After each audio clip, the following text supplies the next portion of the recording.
নমস্কার বন্ধুরা, latest update YouTube চ্যানেলে আপনাদেরকে জানাই স্বাগতম।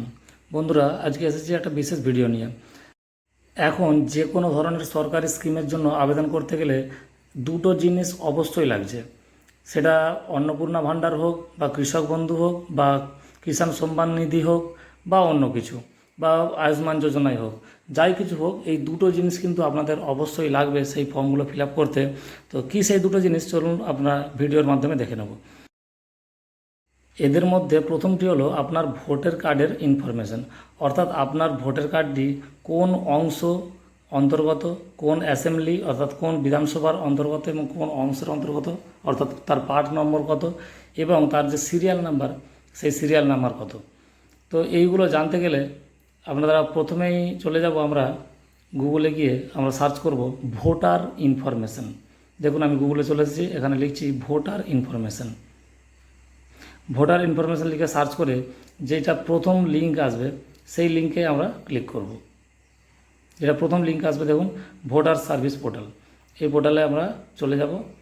এই লিঙ্কে ক্লিক করে আমরা ভোটার সার্ভিস পোর্টাল যে লিঙ্ক রয়েছে সেই লিঙ্কে চলে যাব। এই যে পোর্টালে চলে এসেছি, দেখুন এখানে তিনটে অপশান আছে। প্রথমটা হলো সার্চ বাই এপিক, অর্থাৎ ভোটার কার্ডের নাম্বার দিয়ে সার্চ। দ্বিতীয়টা হলো সার্চ বাই ডিটেলস, অর্থাৎ বিভিন্ন তথ্য দিয়ে সার্চ করা। আর তৃতীয় নম্বর হচ্ছে সার্চ বাই মোবাইল, অর্থাৎ রেজিস্টার করা যে মোবাইল নাম্বার সেই মোবাইল নাম্বার দিয়ে সার্চ করা। এদের মধ্যে সব থেকে সহজ পন্থা হচ্ছে মোবাইল নাম্বার দিয়ে সার্চ করা। মোবাইল নাম্বার দেব আর স্টেট দেব, সঙ্গে সঙ্গে কিন্তু আপনার ডিটেলস এখানে বেরিয়ে যাবে। আপনার রেজিস্টার করা যে মোবাইল নাম্বার আছে সেই রেজিস্টার করা মোবাইল নাম্বার কিন্তু এখানে দিতে হবে। তো বেশিরভাগ ক্ষেত্রে দেখা যায় মোবাইল নাম্বার দেওয়া থাকে না। আবার হাতের কাছে ভোটার কার্ড না থাকলে তার জন্য অপশন হচ্ছে সার্চ বাই ডিটেলস, অর্থাৎ তথ্য দিয়ে যে ডিটেলসটা জানা সেই তথ্য দিয়ে ডিটেলসগুলো জানতে হবে। আপনার প্রথমেই সিলেক্ট করে নিতে হবে স্টেট, অর্থাৎ কোন রাজ্যের আপনি ভোটার কার্ড তথ্য দেখতে চাইছেন। ওয়েস্ট বেঙ্গল সিলেক্ট করে নিলাম। ল্যাঙ্গুয়েজ কিছু সিলেক্ট করার দরকার নেই। নেমের জায়গায় নাম লিখলেন। রিলেটিভ নেমের জন্য লক্ষ্য রাখবেন ভোটার কার্ডে যেইটা দেয়া আছে সেটা কিন্তু লিখতে হবে। সেখানে স্বামীর নাম দেওয়া থাকলে স্বামীর নাম লিখতে হবে। আর যদি বাবার নাম দেওয়া থাকে তাহলে বাবার নাম লিখতে হবে। ডেট অফ বার্থ লিখতে হবে। ডেট অফ বার্থ না থাকলে এজ লিখতে হবে। আর এখানে সিলেক্ট করে নিতে হবে জেন্ডার। তারপর সিলেক্ট করে নিতে হবে আপনার কোন ডিস্ট্রিক্ট সিলেক্ট করে নিতে হবে। ডিস্ট্রিক্ট সিলেক্ট করে নিলে কিন্তু চলে আসবে পুরোপুরি অ্যাসেম্বলিগুলো, সেই ডিস্ট্রিক্টের আন্ডার যে বিধানসভাগুলো রয়েছে সেই বিধানসভার লিস্টটা চলে আসবে। আপনি আমার বিধানসভা সিলেক্ট করবেন আর এখানে দেবেন আপনার ক্যাপচাটা দিলেই কিন্তু চলে আসবে আপনার ভোটার কার্ডের ডিটেলস। তো আর একটা সব থেকে সহজ যেটা পদ্ধতি মোবাইল নাম্বারের পরে সেটা হলো ভোটার কার্ডের নাম্বার দিয়ে। কিচ্ছু করতে হবে না, আপনি দেখে ভোটার কার্ডটা দেখে ভোটার কার্ডের নাম্বারটা এখানে বসিয়ে দেবেন এপিক নাম্বারের জায়গায়। আর স্টেট যেটা রয়েছে স্টেটের জায়গায় আপনার স্টেট আমাদের পশ্চিমবঙ্গ দিয়ে দিলাম, ওয়েস্ট বেঙ্গল দিয়ে লিখে দিলাম এই ক্যাপচা কোডটা। দেওয়ার পর সার্চ করলেই কিন্তু আপনার একদম ডিটেলস চলে আসবে নিচে। দেখুন একদম ডিটেলস চলে এসেছে, ব্লার করে দিয়েছি আমি। ডান দিকে একদম ভিউ ডিটেলস করলাম। ভিউ ডিটেলস করলে একদম আপনার পুরো তথ্য এখানে চলে আসবে। একদম আপনার বিধানসভার নাম্বার, আপনার লোকসভার নম্বর, আপনার যে ভোটার কার্ড রয়েছে ভোটার কার্ডের সিরিয়াল নম্বর, পার্ট নম্বর, একদম সমস্ত ডিটেলস এই জায়গায় দেখা যাবে। আপনি দেখে সার্চ করে নেবেন, লিখে নেবেন। আর একটা বিষয়, আর একটা জিনিস, সেটা হচ্ছে এএসডিডি লিস্ট। অনেকে এটা নিয়ে কিন্তু খুব চিন্তায় রয়েছেন। এএসডিডি লিস্ট কি?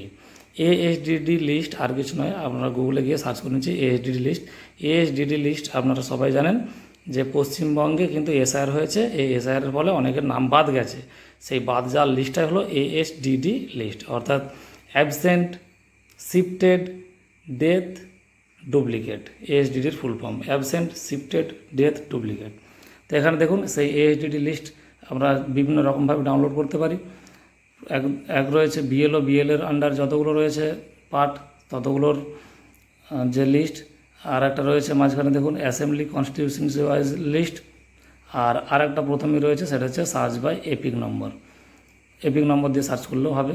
তো সবথেকে সহজ পদ্ধতি হচ্ছে যদি আপনার যে পার্ট রয়েছে আপনার অংশ, সেই অংশ নাম্বার ধরে যদি আপনি ডাউনলোড করে নেন একদম এইভাবে ডাউনলোড হয়ে যাবে। প্রথমে স্টেট, তারপরে বিধানসভা, ডিস্ট্রিক্ট, তারপরে বিধানসভা সিলেক্ট করে নিলেন, ব্যাস এবারে চলে আসবে পুরোপুরি আপনার ওই বিধানসভার আন্ডারে যতগুলো পোলিং স্টেশন রয়েছে সব ডিটেলস চলে আসবে। এখানে দেখুন এপিক কার্ডের নাম্বার দিলেও কিন্তু আরামসে দেখা যাবে, সার্চ করে নিলেই।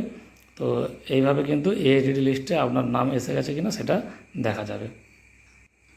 দেখুন আমি আমার ভোটার কার্ডের নাম্বার দিয়ে সার্চ করলাম, এখানে পরিষ্কার লেখা আছে this EPIC does not found in ASDD list, please check SIR draft rule 2026।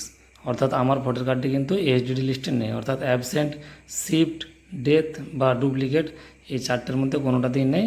মানে আমার এসআইআরে আমি সফলভাবে পাস করে গেছি, তার জন্যই কিন্তু এটা লেখা রয়েছে।